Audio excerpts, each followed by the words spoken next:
So then finally, main event, Christian Cage versus Darby Allin with a 2 out of 3 falls match for the AEW TNT Championship. I have to give credit to Cage. He really does talk up the title. He really does make it sound like it's a big deal, and the way he fights for it.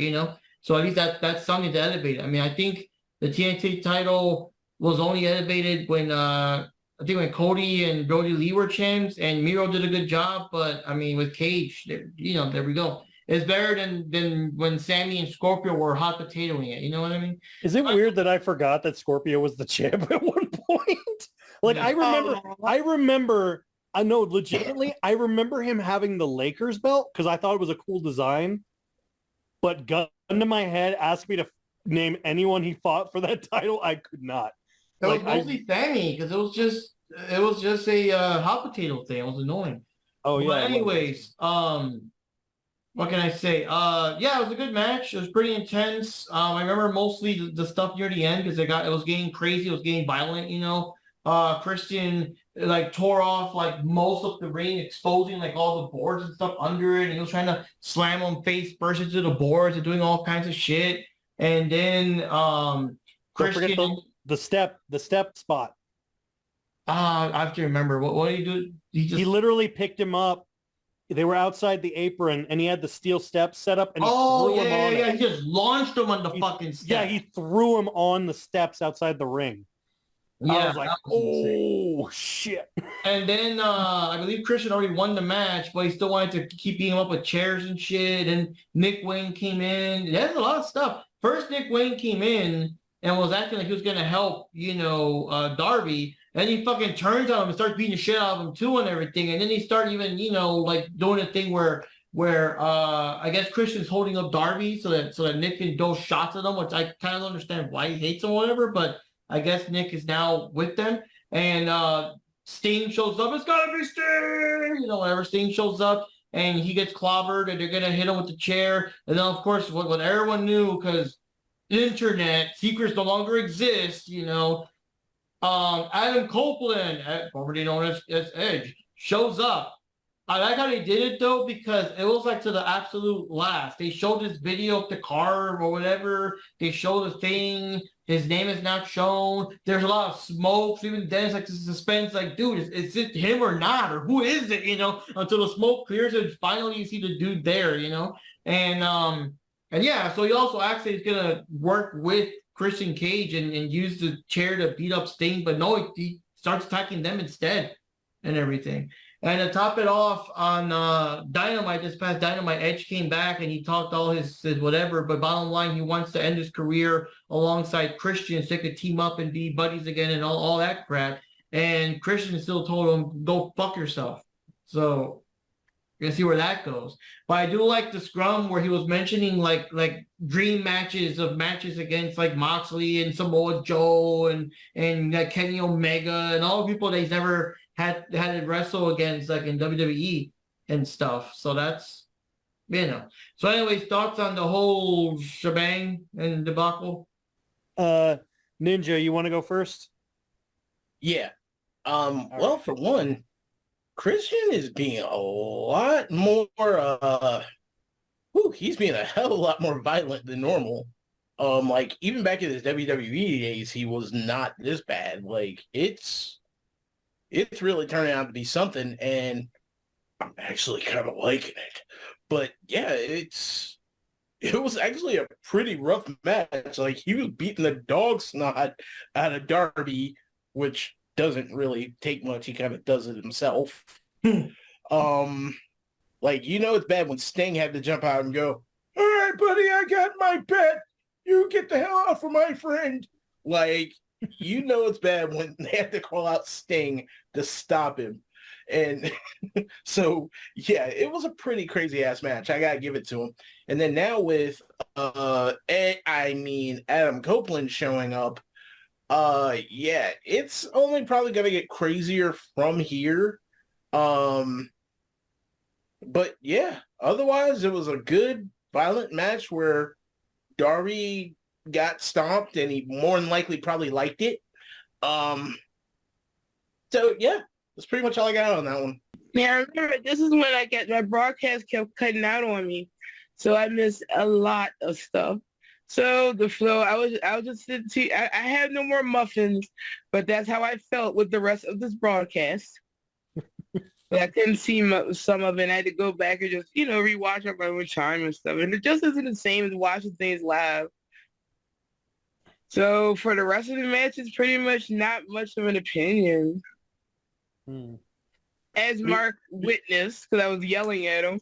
He was like, hey.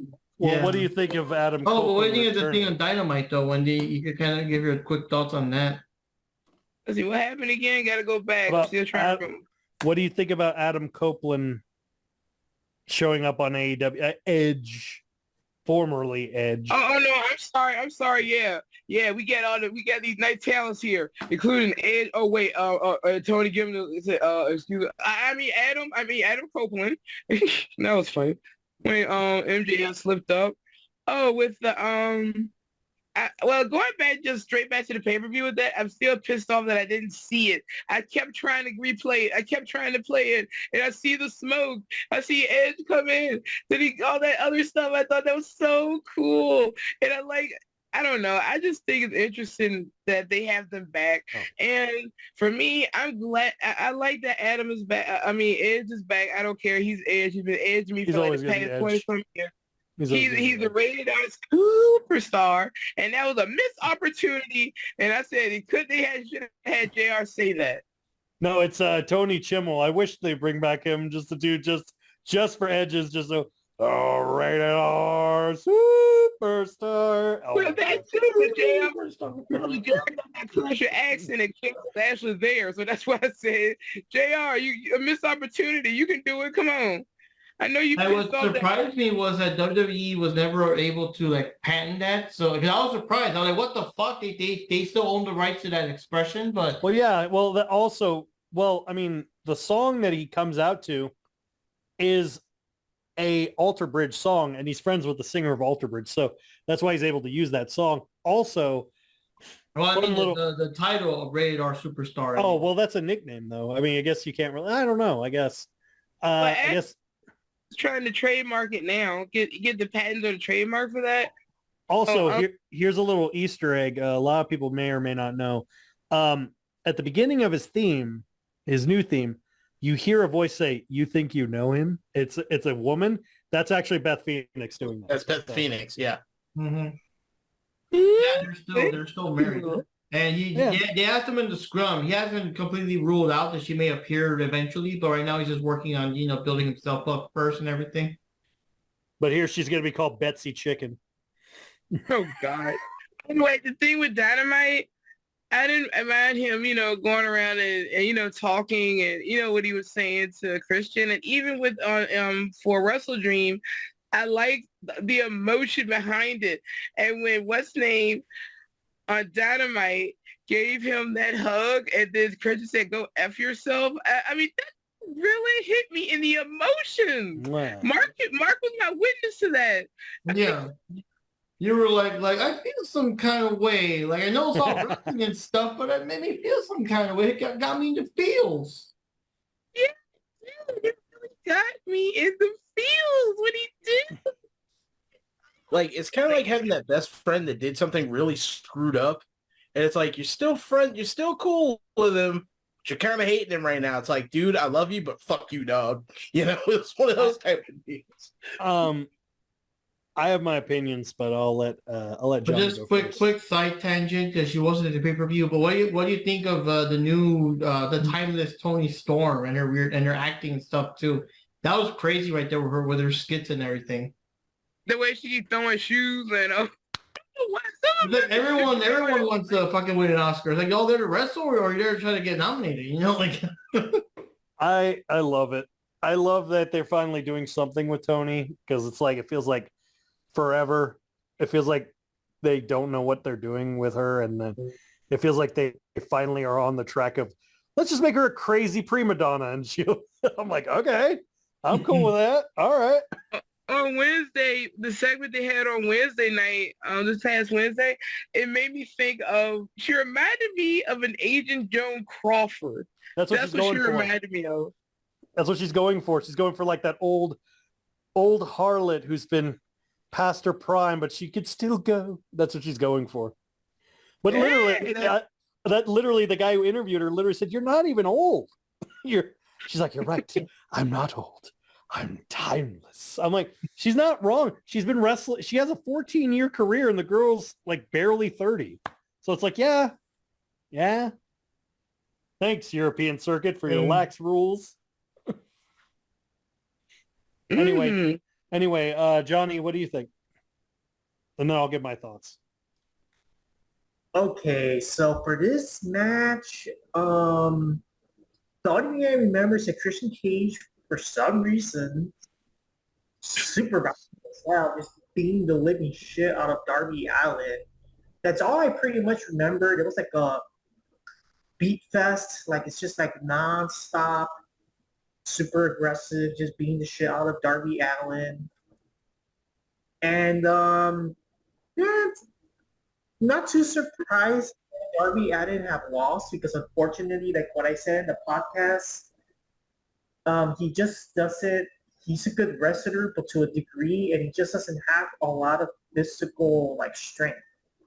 Well, there's another thing about this match that since Christian kept bringing up that he's not an actual wrestler, all he does is the flippy, risky, I want to kill myself in an early age type stuff. This one actually saw Darby do more grappling and holds and stuff. He did tone down all the usual. I mean, yeah, he did the coffin drop near the end or whatever, but during the actual match, there was a lot more. There was a more restrained Darby, so that was kind of different in itself. You know, he wasn't trying to fucking what do you call it, incapacitate himself before reaching 30. Like Nick Wayne is trying to imitate. Sometimes. Just seeing the Edge again at AEW, that's quite of a big shocker. And it was kind of weird because I think a lot of people didn't even know what to name him. I don't think they didn't even know his name when he appeared on screen. Yeah, but that's his real name though, right? Isn't it? Yeah, that's his real name. Yeah, that's his real Adam name. Copeland is his real name. Just like how Christian's real name is William James. I forgot his last name. But it was weird because when he first appeared and he made a big, appearance, I don't know what people normally be, oh my God, it's Adam Copeland or whatever. But they didn't even really say anything. It was like quiet all the time. I was thinking, damn, I think they forgot the script or something. I don't know. It reminds me of whenever Aleister Black first appeared, everyone froze. The commentary froze because they didn't know whether to call him Aleister Black or Tommy End. Yeah, they're like, it's. And then one of them actually said, so Tommy End or whatever he's calling himself just picked up so until near the end. I just got official confirmation his name is Malachi Black.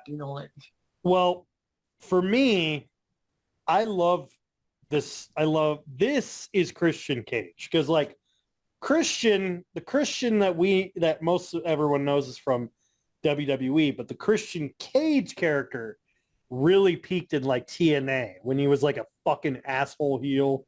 Still had a little bit of the Edge and Christian shit, but he really, really came in his own. And he would constantly do promos against Edge without using his name. He'd always talk about Adam.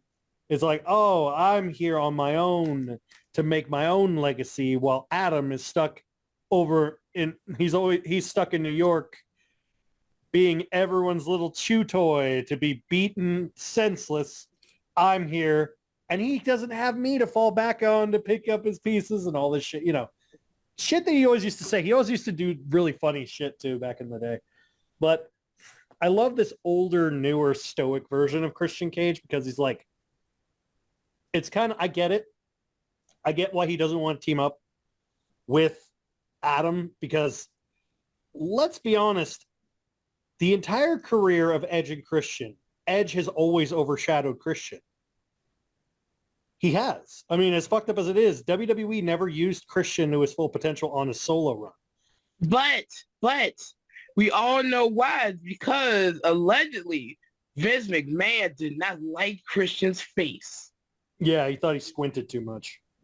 And I'm like, dude, you can't fucking control if your face is like that. He's like, I don't like you because you squint too much. And it's like, sir, that's Io Shirai. Tell me I'm wrong. Anyway. Or like him, I could totally see Vince just doing casual, fucked up racist shit.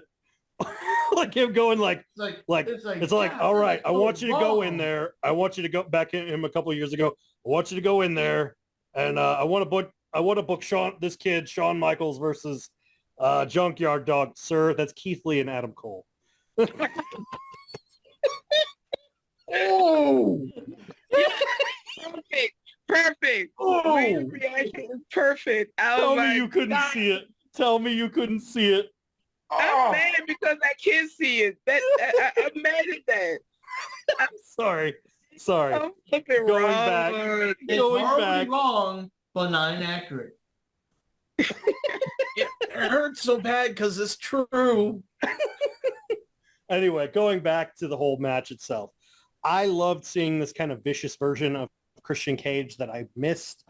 That whole, just him being like this. I think he did that intentionally to play with Darby because he knew Darby always uses like that hardcore style, and he used it against him, going, "You can't wrestle me. You can't wrestle me." And then Darby ended up wrestling, and then Christian did the hardcore style to fuck with him. So I think he did that obviously deliberately, and just that spot, him freaking body slamming him off the side into the steps. I was like, man, if Darby isn't in a wheelchair by 40, I will eat my hat. Like that is crazy. Like the amount of damage he does to it. Every time I see Darby Allin, I want to see what the hell is it? Greg Swift or Mark Swift from Flex Seal, that guy just going, now that's a lot of damage. That's a lot of damage. Just have a pop up the screen, or better yet, have the guy from the original Mortal Kombat pop up and go, whoopsie. Like, I would love it every time. But honestly, I thought the match was pretty solid. I do find it funny that Adam Copeland is back. But here's the thing. I had a feeling Adam was going to join AEW. But I really 100% did believe that he would be an active wrestler. I really didn't see him as an active wrestler. I thought he was going to be more behind the scenes. I really did. I thought he was going to be more filling in the I thought he was going to fill more of a role in the same vein that I would see someone like Sting doing. Or yeah, he occasionally shows up, but primarily he's backstage. Nope, it's the Adam Copeland show. And then I realized as soon as I saw him there, I'm like, oh, that's Punk's replacement. Got it. Remember, because I told you guys months ago, they need a hole to fill. Edge is like, well, I got a spear. And that's literally what they did. So I do want to add and also for your thoughts on that, Jack. When they did the segment on Dynamite, I was looking at like the message boards or whatever on the interwebs, Some dude was saying that they really loved Edge's promo and how emotional it was and everything, but they said that I just love it because like it felt so natural because, compared to WWE and their limited, like how they talk and the words they got to use or whatever, it's like, dude, it just felt so good. And it's not more natural because he was talking like a regular person, man. Like, is that true though, based on his older promo? Yeah, well, I mean, realistically, depending on the wrestler, if you don't get the clout enough to build up your own promo, like it basically is like, does Vince have enough faith in you to write your own promo, or would he rather you be his puppet? And the fact of the matter is, Edge primarily up to since he's come back, they want to keep a leash on him because he's not a PG wrestler. I mean, his nickname is the Rated R Superstar. And so, I mean, hell, this is the same guy who used to he had a live sex celebration that Lita actually showed her breasts. Like you actually could see him on during that. And then they actually got fined I'm still traumatized by that whole segment, and it still makes me feel awkward and weird. And they actually did get fined by the FCC for that too, by the way. There was multiple things about that. There's like a lot of the promos that he would talk about, like how like I loved when he used to do that, but Vince apparently hated it. But with Christian, with Edge, he was very much shackled. So it's kind of like the equivalent of a guy getting, here's a couple of sticky notes with some bullet points. And as opposed to WWE, where you're given a Mad Lib book to fill in blanks. And it's not the same thing, but it's similar. So I feel like Edge has a lot more freedom to speak his mind here than he ever did in WWE. But at the same time, there is one thing that makes me laugh my ass off. And this is a segment, you can find it on YouTube. It was after they went off air. Because at the end of Dynamite, you see Luchasaurus and Nick Wayne come out, and then Christian's in the middle of the ring. But on the web exclusive, which happened, it says after the bell, or after the show went off the air. As the bell rings. Or whatever the fuck they call it. He took off his jacket, and Luchasaurus comes into the ring, and they stand face to face, and Edge and Luchasaurus are the same fucking height. And it's so funny. It's so funny to me because they build Luchasaurus as this gigantic behemoth, and it makes you realize, oh my God, they weren't kidding. All the people in AEW were fucking children. Holy shit. I'm not saying Edge is a short guy. He's not. But it's funny when their giant is the same age, the same height as him. I'm like, man, Paul White must look like a freaking inflatable blow-up man compared to everyone else. Oh, and you know what? You know the weird coincidence between all of this? There's one other person that's been there in both circumstances. She's been there when he left WWE the first time, and she was there at AEW. And both times, if you look at Edge's first farewell video, and you look at the snippets of the crowd, and if you see her, she's there.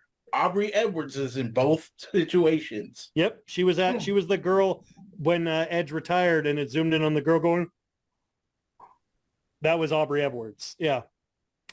And she was there when he, after he showed up at the end and like, yeah. So that was cool. That was cool. I mean, I'm happy. I'm kind of,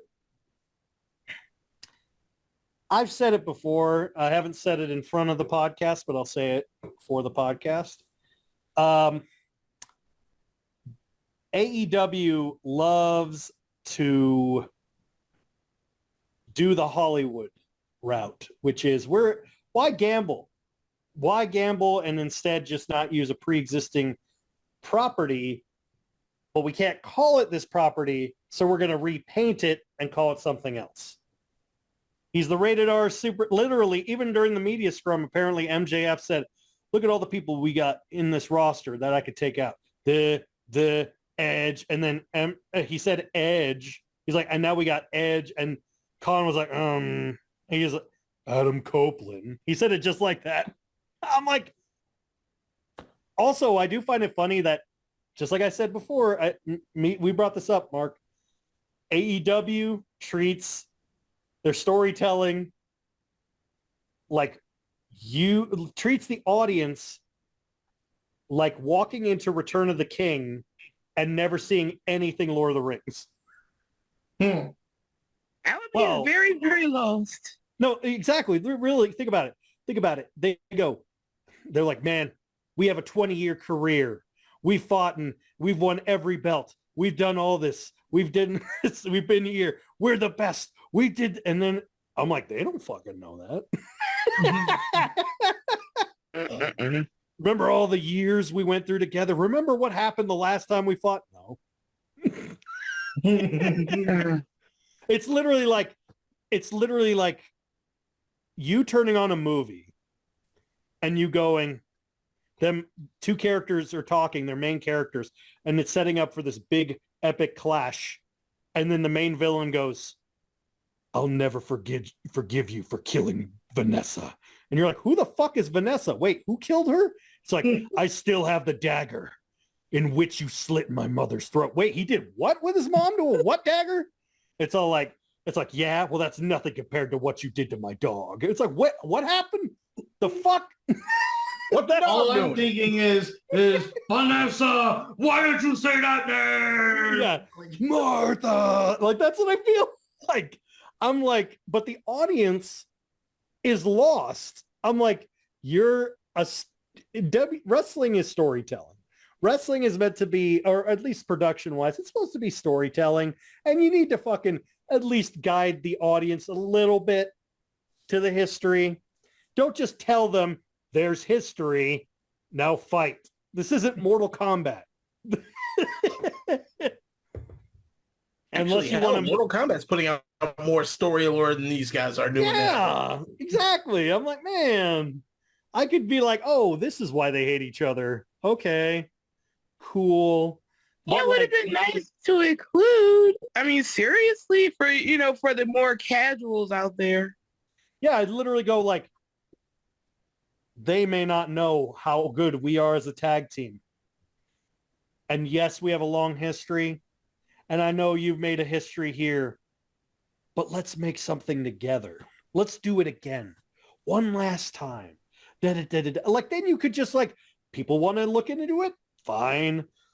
Kenny, like Yeah, good if example. They can't show the WWE stuff, then they can at least show some of the TNA stuff or something. Exactly. And they don't even have to bring up the, like, I mean, that's the whole thing is like, you're building off of established talent that or established stuff that you can't even bring or show.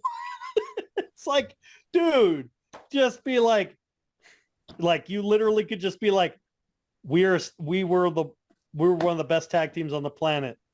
We have a long history back then. But you know what? I'm not here for back then. I'm here for the now, man. The now, I just want to team up with my best friend one more time, man. And just do that, but instead going, let's show them why we were great back then, and we were great. You gotta take my word for it because I can't show any, but we were great. Yeah, meanwhile, the fans of the other corporation are like Thanos. They're like, I don't even know who you are. You know? Yeah, exactly. We're like Thanos. They're like, who? You know who I am? I'm Johnny Morris. I'm Johnny Nitro. Who? Who? Like, don't you know who I am? I'm Bert Humperdinck. Who the fuck are you? Like, Wasn't you that bad guy that gave the dude the rock candy in the rundown? Like, I don't know. Exactly. I'm sorry, the Marine. My bad. I just like, man, I just want them to stop trying to fill in story beats and story threads without establishing the story beats and story threads. It's storytelling 101. You don't start at chapter 12. Chapter 12. The Akira movie, because that actually worked for them, but we're not going to go there. Chapter 12, book 7. This is where our story begins. No, the fuck it doesn't. That's the name of the book. This is where it begins. No, it isn't. It's like the American dub of Dragon Ball GT, where they just give like the first 12 episodes and just mid match or whatever, you know. I will never forgive you, Kakarot. Wait, who the fuck is Kakarot? What did he do? It's like, well, I'll never forgive you, Vegeta. Who the fuck is Vegeta? What is going on? Like, We got to take out Raditz. Who's Raditz? yeah, exactly. What the fuck is a Piccolo? What the fuck is a Piccolo? What the fuck is a Namek? I had a piccolo with my sandwich. Yeah, I'm just like, that's what it feels like. I'm like, man, AEW. I mean, like, it'd be different if it's like I said, it's different with like, and the worst thing is they do it so lazily with like, it's worse of all when you do it with Ring of Honor. I'm like, dude, you own Ring of Honor. Who do you have to ask for permission? Just Remember show what happened to the footage, the older stuff, the tape. Yeah, I like, Jeez. dude, literally everyone even said that. They said when AEW, remember what I said to you guys? I said, when Ring of Honor goes up on auction, I said, the only thing that has any significant value is the archive. That's the only thing that has any value because like WWE could totally use that because more than half of their roster are Ring of Honor. So I'm like, yeah, do that. But I'm also like, I don't know. Like, just build up with the stuff that you know you could build up, and don't start us at chapter 7. like you should. I think it's stupid that they had Adam. I think Adam should have come in and just said, I'm just gonna call him Edge. I think Edge should have showed up, and he literally should have gone, "Hey man, what happened between you and me? This isn't about you and me. It's about you and him. I was in there to defend Sting. I was in there to defend Darby. This isn't about you and I. We got our own history. I didn't come here to take your thunder." Like, just do that, because that's really what Christian's out. Why Christian's mad at him, because he's like, why you said go fuck yourself is because Edge was going to steal his thunder. That's really what he's thinking about. Really. I mean, Christian's finally a singles champion. Edge in a company that Edge isn't, and then Edge comes in like, oh, I want a shot. Granted, I would love for him to take the title off of MJF, but then again, I would like a tuna sandwich over MJF as champion, but that's me. Yes. I don't know. I feel kind of not surprised. Although I do love that one meme I saw online that has Roddy Strong, which again, another person ruined by the shit train that is MJF. The whole Roddy Strong thing where he screams Adam and has a picture of Cole, Hangman, and Adam Copeland all turning around going, what? I'm like, yeah, that's true. They have 3 Adams now. Triple threat match. Let's do it. King of the Adams. You know, and they should do like a 3-way match where they hang the title from the ceiling in a ladder match and call it the Adam's Apple match. Oh my God. Well, considering they do have a ladder match with a giant donut, getting an apple wouldn't be that much harder. Well, it's a giant Sonic ring, so. Oh yeah, it is. It's a giant Sonic ring. You're right. Yeah. And yet they don't enter the chaos realm. That's bullshit. They should play the Sonic Clear music when somebody gets it. They should. They should. That.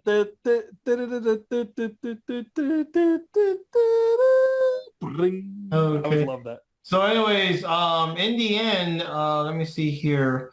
So I got first place. I got 10 votes there, or 10, correct assumptions or whatever. Wendy got 8, Johnny got 7, William got 6, and then Jack he just kept contrarying everything, so he only got 5. Because even in this match here, all of us went for Cage, and Jack was the only one who went for Darby just for the hell of it. So yeah, I don't know. It's cool to be contrarian, but sometimes I don't know.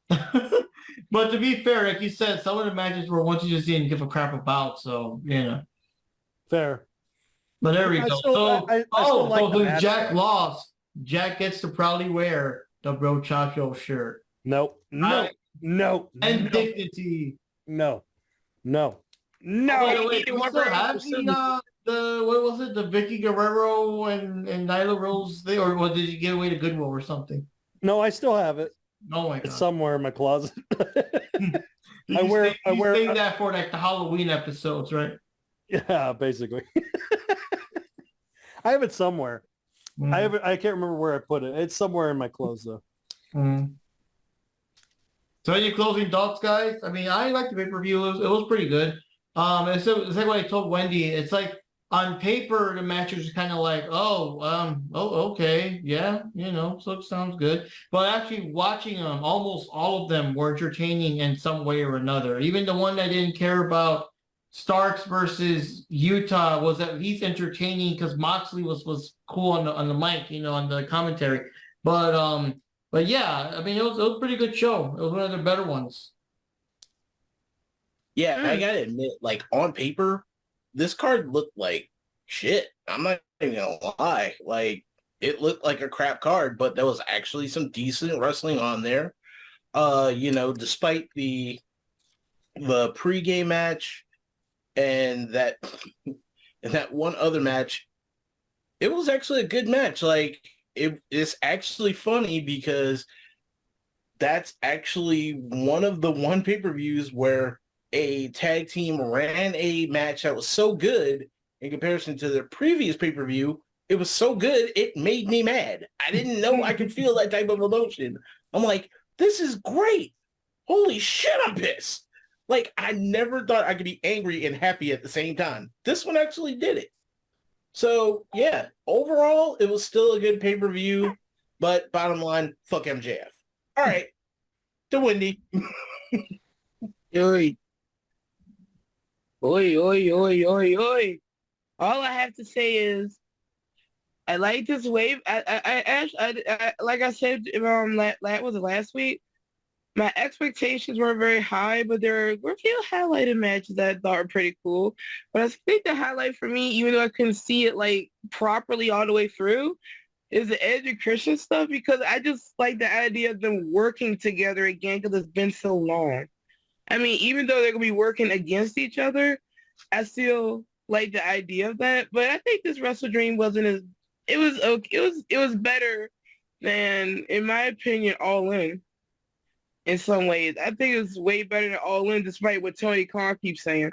So, yeah, that's what I feel about this, and let's see what we can get out of this for like Dynamite and Collision, and if Rampage and that other show that apparently exists that nobody watches, Rampage. So, yeah. I thought the majority of the matches, the majority of the show, just solid, great matches. Had some of the best matches they've ever had in AEW, honestly. I mean, the Shibata Kingston match was fantastic. The Danielson Sabre match was one of the best probably the best match they've ever had. And, despite the bullshit with Aussie Open and FTR or Aussie Open, that match was pretty damn good too. Like, they had multiple matches, and the Swerve versus Hangman match was unexpectedly great. They just had a series of great, great, great matches. And I literally was like, more of this, please. This, not, hell, even the Julia Hart Statlander match was fantastic. I think the only match I didn't give a shit about was Starks and Yuta. Starks and Yuta, and They're not wrong. Get it right, Jack. The not CM Punk versus Starks match. Yeah, the not CM Punk versus Starks match, and the Scissor Boys versus the TMDK, and I was like, yeah. Everything else was pretty solid. I loved it. I mean, I thought it was legit one of the best pay-per-views, but I mean, they kind of had to make it as good as they did because, I mean, the whole show was a tribute to Inoki. I mean, that's why it's called WrestleDream. It's literally an Inoki tribute He show. dreamed of people scissoring. I wish he was alive and they tried doing that shit to him just for him to go, like, just smack the shit out of him. Don't like it. No, he wouldn't even say anything. He just like, what? Yeah. Like, I had a dream where people were judged more on their scissoring skills than their actual wrestling skill.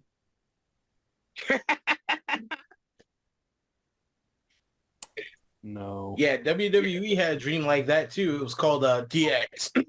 Whoops. Man. With freaking the Acclaimed, with the only reason that they're over is because of the stupid gimmick and ex-DX members with their veins so constricted from multiple uses of steroids that they might as well be pythons. Oh God.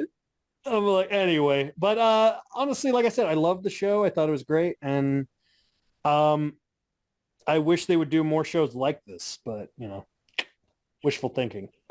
Oh, minus the MJF righteous fucking horse shit. Other than that, everything else was good. MJF still should not have won that match. It is still stupid that they let him win that match. I don't want him to become Hogan in WCW. I don't want that. I want the Bucks to be the Hogans of AEW, not MJF. Because I actually like MJF. The Bucks could go jump in a lake and land on a wall for all I care. I just don't. I don't know. See, here's my thing. Here's what I think should happen, and me and Jack were talking about this earlier. So they put MJF against Jay White, and then he loses to Jay White. Now, of all the people in his career passing by, he's never fought Will Ospreay, even while they were in Japan. So it would turn into a title match between Jay White and Will Ospreay if they haven't pissed him off about the tattoo thing. 100%. And that would be a banger of a match. That's one of the things I was saying. What they should do is a crossover show with New Japan AEW and have, first of all, think about it this way. MJF, since he's been champion, every single time he's had the title, he's been the champion. They've never, every pay-per-view, never announced the main event that he was at a month prior to the show. They wait until it gets closer to the show to announce it. They did that deliberately because they knew MJF could not sell a fucking arena to save his life. However, this is the first time ever that they're doing that for Full Gear because it's not till November. And they're announcing that the main event is Jay White versus Switchblade Jay White versus MJF at the Kia Forum for Full Gear for the AEW World Championship because they know, based off of his track record, based off of his history, and based off of the New Japan faithful that are based out of California, they will sell out that arena with Jay White attached to it. And I really do think that Jay White, I mean, realistically, look at all the people that MJF mocks. He doesn't even, he has like a clever nickname for everyone, but again, I agree with what the Bullet Club Gold said, and I'm not saying this as a mark. I'm saying it legitimately, like, really? He calls him Tofu? Like, really? Tofu. Of all the nicknames you could give Jay, Tofu? Really? Like, you couldn't think of anything else? I guess he's trying to say he's pale and bland. Who's your good little baby? Gucci goo, Gucci goo. Oh, I'm sorry, guys. You caught me carrying MJF. My bad. Yeah. That's pretty much what every wrestler has done with MJF since he's been there. He's been overly protected, and it's not that he even has good wrestling skills. His opponents are skilled wrestlers that carry him through the majority of the match. Exactly. You don't believe me? Watch him against some jobber or somebody that was kind of meh versus the match he had versus Tanahashi, versus the match that he had with Hangman Page. Hell, versus the strap match with CM Punk. You will see a vast difference. Especially the Danielson match. If you rewatch the Danielson match, the Iron Man match, the entire match, Danielson was doing offense. Majority of the match, MJF was outside of the ring. That's why he hurt his arm and nobody noticed because he was too busy hurting his back because he was carrying him the whole goddamn time. But Ospreay, we know. Ospreay, everyone knows how good Ospreay is. Look what he did against Kenny. We saw that. Everyone saw that match. It was blown away by how good it was. Ospreay had yeah, that's what I'm saying. Neck did blow out as a... Even Ospreay versus like Cassidy, like, geez. Ospreay is one of his biggest deals is like the whole flip segment he had with Ricochet. That's been memed like everywhere. Yeah, it is. And the thing of it is Ospreay and Jay are cut from the same cloth of understanding and trusting their opponent. They aren't. This is the sad truth of it is the wrestling industry is divided between two mentalities for the younger wrestlers. It's either me, what do I get? Or I want to be the best to help the business. Because they see the struggles and shit. And you know which ones are good, which ones do which, because you look at their histories. You look at a guy like Shawn Michaels. It was always about him. It's always been about him from day one. And then he gets humbled and beaten to death and pretty much is done. And then he goes, I guess I'll help now. But then you look at a guy, same generation, Undertaker. Undertaker was always industry first, him second. Jay White is exactly the same way. Will Ospreay, exactly the same way. MJF has always been about himself, and he always will be. That's how he's always been. And that's not a character. That's him. He's always been about himself. And the thing of it is Khan believes that, Khan believes that he really, really believes that MJF is the greatest wrestler on the planet. This isn't like hyperbole. He really does believe that, because he really does believe that this guy is the biggest draw since The Rock, since Austin, since Hogan. He really believes this shit. If he didn't, why would he throw millions of dollars at this guy? He throws millions of dollars at this guy. Because think about it. I mean, really think about how much he puts invested into MJF compared to every other wrestler. From his entrance, his attire, his custom-made belts, his entrances, who he books with him, who he has at him, what arenas he gets for him. Everything is luxury. I haven't seen a guy that's this padded since $1 Million Man. Like, that's how fucking padded he is by the company. And he wouldn't be that way if he thought this guy wasn't worth investing. So Jay White, though, I want Jay White to win the title because I think that he can elevate this company. He can really elevate this company by giving opportunities to people who would never get one. Look at who he's fought. Look at Jay White's track record since being in AEW. Who has he fought he's actually helped getting better? He's fought, all of his matches have been good matches. That fucking match with FTR and the Bullet Club Gold was fucking amazing. That was pay-per-view worthy. That should have been on a pay-per-view. Yeah. But, Cole and MJF, that's good too. But that's the thing, is like, you can't, how are you going to get over when you just book shit after shit? And that's the thing, is I would love it for, I think what should happen is MJF drops the belt to Jay. Jay becomes the champion, has a couple feuds with a couple people, maybe fights, I don't know, maybe fights Darby, maybe fights Cassidy. Hook, he fights, I don't know, Adam Page, he fights Adam Page, fights Ken, and then leading up to Wrestle Kingdom, you could have, leading up to Wrestle Kingdom, you could have this as a double main event, because Wrestle Kingdom is always a double main event. Have a simulcast for AEW and New Japan at the same time.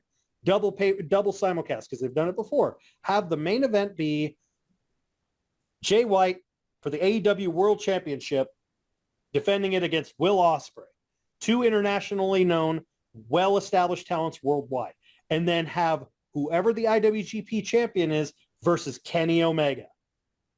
Boom. Automatically sell out any arena. I would love to see that shit. Ooh, you know what would be the major kick in that? What if at the time, just to make it a double banger and a revenge plot, okay, so you got Jay White, and you got Ospreay.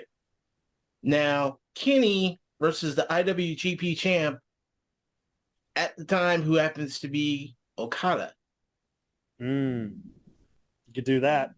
Wrestle Kingdom would lose their shit if they had to see Okada and Omega go again. No time limit. Yeah. Woo. Anyway. So that's my dream hopes. I'm not holding my breath for I guess that's your WrestleDream, Jack? Yeah. That's my WrestleDream, which is going to be having Cody Rhodes be an American Nightmare. No, I'm kidding. Well, let's hope WWE doesn't try to blow his head off like they did in that anime trailer. Oh, yeah. Anyway, enough of me ranting. What do you think, Johnny? Sorry. I think it's decent pay-per-view. It's actually a very good pay-per-view. Some of the bookings are kind of off, they're kind of weird, and the only thing I really do hate is the freaking Young Bucks winning that match. That's like the number one thing I hate of the entire pay-per-view. because even the Ricky Starks match, I can still see it. Like, okay, it's all right. But the Young Bucks winning that match, nope, not having that. I don't like it. It's stupid. It's a waste of time. Any other of the tag teams that were in that match could have won that match, but they chose the Young Bucks. Other than that, I still like the pay-per-view. It was still very entertaining. And I felt like it was actually more entertaining than All In. Well, I didn't saw All Out, but, it's probably, one of the best pay-per-views they've had in a while. So, yeah, I kind of like it. It's pretty awesome. I hope that this is a continuation, that there will be another, what's it called, Dream match later on, like, I don't know, next year.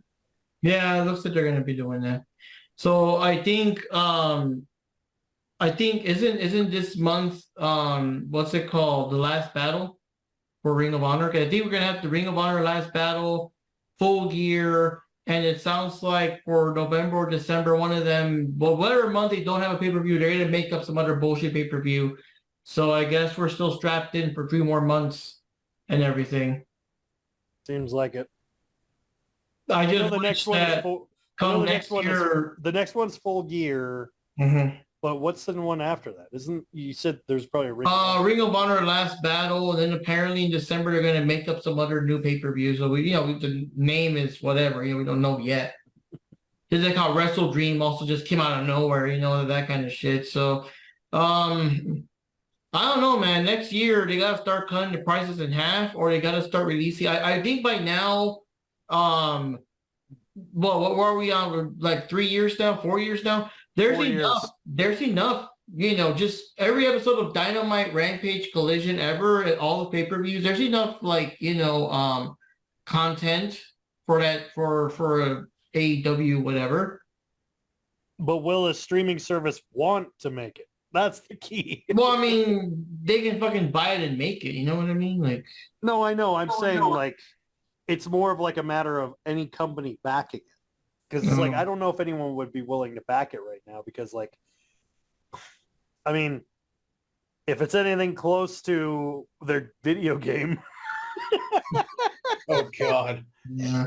The I still haven't bought it. game. I'm waiting for the price to go down or something. I still haven't bought it. I'm surprised it's not in clearance yet. Yeah, I know.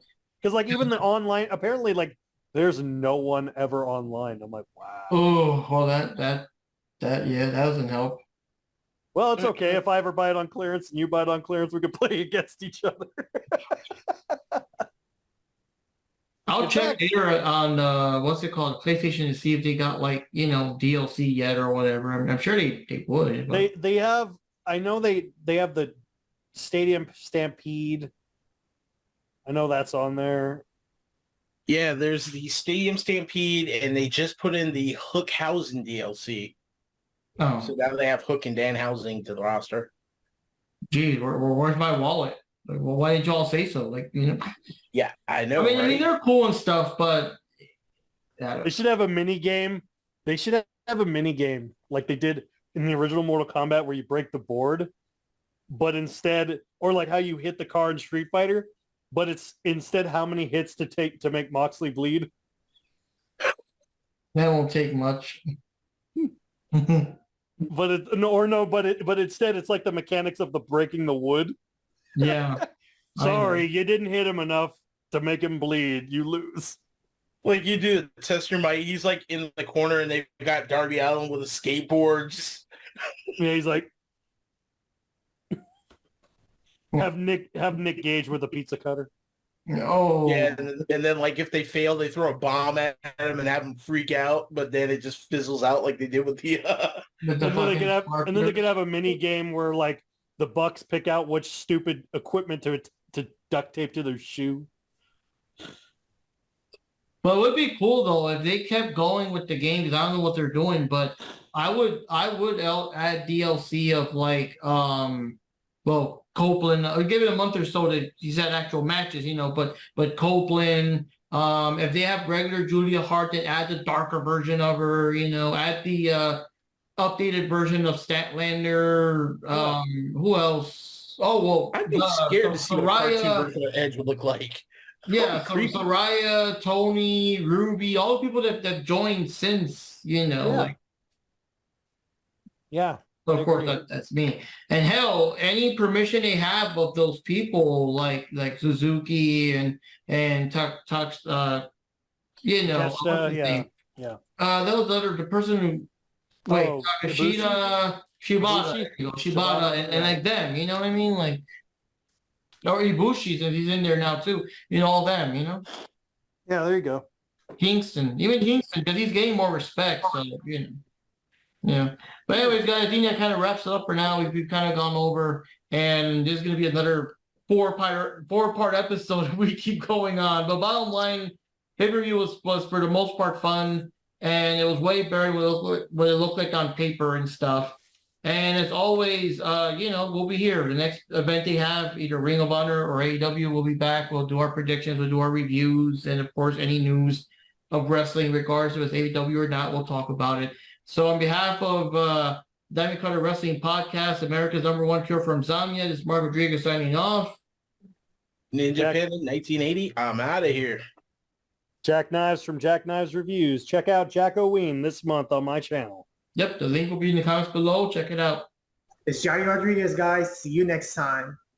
Right, catch you later.